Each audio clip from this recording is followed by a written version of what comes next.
નમસ્કાર રામ રામ મિત્રો, હું છું દિલુ ચૌધરી. હું પત્રકાર છું અને મારું તમે આ સર્ટિફિકેટ જોઈ શકો છો. આ સર્ટિફિકેટની અંદર મેં વર્ધમાન મહાવીર ખુલ્લા યુનિવર્સિટીની અંદરથી બેચલર ઓફ જર્નાલિઝમની ડિગ્રી મેળવેલી છે. કાલે ઠાકરસિંહભાઈ દ્વારા એવો આક્ષેપ લગાવવામાં આવ્યો અને એવું કહેવામાં આવ્યું કે દિલુ ચૌધરીએ ને એ બધું આ કરાયું છે. ભાઈ, અમે પત્રકાર તરીકે હતા, અમે નથી સભામાં ભાષણ કર્યું, નથી અમે સભાનું આયોજન કર્યું, નથી અમારે કોઈ લેવા દેવા. અમે તો જે વિડીયો વાયરલ થયો હતો ત્યાં બધા પત્રકારો ગયા હતા. એ રીતે બધા જ જે ગુજરાતના પત્રકારોએ જે રીતે એ મા બાપની વિડીયો અને વાત કરી એ રીતે અમે પણ વિડીયો બનાવ્યો. અને આ જે સભા થઈ નયાના આયોજનથી એને આયોજન કોણે કર્યું, શું કર્યું, કેવી રીતે કર્યું, એનું ફંડ પૈસા ક્યાંથી આવ્યા વિશે હું કાંઈ પણ જાણતો નથી. પરંતુ ઠાકરસિંહભાઈ, તમે એક આ પત્રકાર તરીકે મેં બધાને માટે વાતચીત કરી, તમે મને બદનામ કરી મીડિયાની અંદર જે મારું નામ લીધું એ ખૂબ ખોટું છે.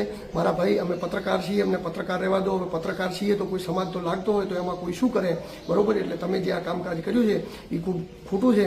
આજે મને ઘણા બધા ફોન આવ્યા કે આવી રીતના જાહેરમાં મીડિયામાં નામ લેવામાં આવ્યું છે, એટલા માટે કરી અને મારે આ વિડીયો એ આપણા સમક્ષ બનાવવો પડે છે. નમસ્કાર, રામ રામ. અને મેં તો મિત્રો આ મા બાપ માટે ફંડ ઉઘરાવવાનું ચાલુ કર્યું હતું ને લગભગ 2 લાખ આજુબાજુનો ફંડ મેં એમના માટે જમા કર્યો હતો કે એમને મદદ થઈ શકે. લોકોએ મને એટલી સોશિયલ મીડિયા ઉપર મદદ કરી હતી, પરંતુ ઠાકરસિંહભાઈએ જે મને બદનામ કરવાની કોશિશ કરી છે એ બાબતે હું મારું ક્લિયરિફિકેશન આપું છું.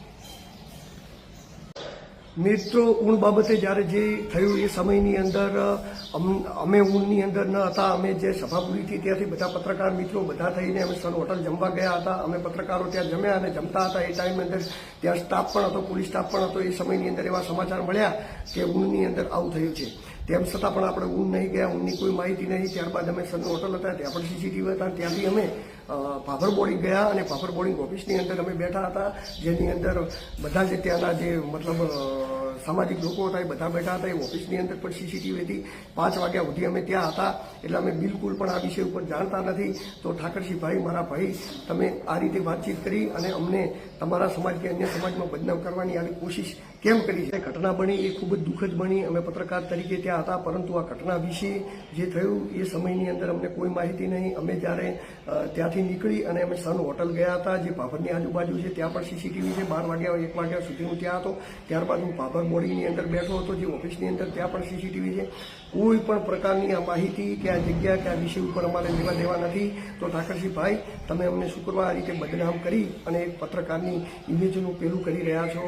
અને મિત્રો, જે સભાની વાતચીત કરીને જે સાકરભી કર્યા કે ઉશ્કેરણીજનક બયાન આપ્યું, તો એ ઉશ્કેરણીજનક બયાન મેં આખા કોઈ સભામાં મેં ભાષણ જ કર્યું નથી, ક્યાંય હું બોલ્યો જ નથી. સભાની અંદર મેં કોઈ ભાષણ નથી કર્યું, મેં કોઈ પ્રવચન નથી કર્યું. તો પછી મેં ઉશ્કેરણીજનક બયાન કેવી રીતે આપ્યું છે? તમે આ પત્રકારિતાને લજવી રહ્યા છો, બરોબર? હવે સમાજ તો હું પત્રકાર છું ને મારો ચૌધરી સમાજ છે, એમાં તો હું શું કરું? તમે મને આ રીતે ટાર્ગેટ કરી અને કેમ કર્યું એ મને કાંઈ ખબર નથી. પણ તમે જે મારી બદનામી કરી છે, ખૂબ ખોટું કર્યું છે મારા ભાઈ. આવું ન કરવું જોઈએ તમારે.